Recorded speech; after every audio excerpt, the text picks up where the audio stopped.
આપણે એક સુંદર દુનિયામાં જીવીએ છીએ. ફક્ત તમારી આસપાસની આકર્ષક વસ્તુઓ જુઓ. ચાલો શરૂઆત તરફ પાછા જઈએ અને જોઈએ કે બાઇબલ આપણને તે કેવી રીતે શરૂ થયું તે વિશે શું કહે છે. ઈશ્વરે આકાશ અને પૃથ્વી બનાવ્યા. ઈશ્વરે અંધકારને જુદા પાડીને કહ્યું કે અજવાળું થા. તેમણે અજવાળાને દિવસ અને અંધકારને રાત કહી છે. પહેલો દિવસ થયો. ઈશ્વરે નીચેના પાણીથી ઉપરના પાણીને અલગ કરવા અંતરિક્ષ બનાવ્યું. તેમણે અંતરિક્ષને આકાશ કહ્યું. બીજો દિવસ થયો. પાણીને ભેગા કર્યા અને કોરી જમીન દેખાઈ.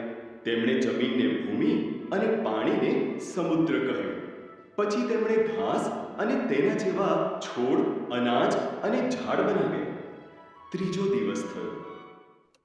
ઈશ્વર આકાશમાં જ્યોતિઓ બનાવે છે. તેમણે દિવસ માટે સૂર્ય, રાત માટે ચંદ્ર અને બધા તારા બનાવ્યા. ચોથો દિવસ થયો.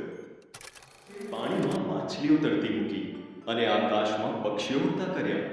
તેમણે તેમને કહ્યું, બચ્ચાઓ પેદા કરો. આખી દુનિયાને સંગીતથી અને આનંદ ઉત્સવના છાંટણાથી ભરી દો. પાંચમો દિવસ થયો. ઈશ્વરે પ્રાણીઓ બનાવ્યા. તેમણે ખેતરના પ્રાણીઓ, જંગલી પ્રાણીઓ અને એવા પ્રાણીઓ બનાવ્યા જે જમીન પર સરકીને ચાલે. ફક્ત એક બીજી વસ્તુ બનાવવાની છે. ઈશ્વરે કહ્યું, સૌથી વિશેષ વસ્તુ. તેમના સ્વરૂપ અને પ્રતિમા પ્રમાણે ઈશ્વરે પુરુષ અને સ્ત્રી બનાવ્યા. તેમણે કહ્યું, બાળકો ઉત્પન્ન કરો, દુનિયા પર અમલ કરો, માછલી, પક્ષીઓ અને પ્રાણીઓની સંભાળ રાખો. છઠ્ઠો દિવસ થયો.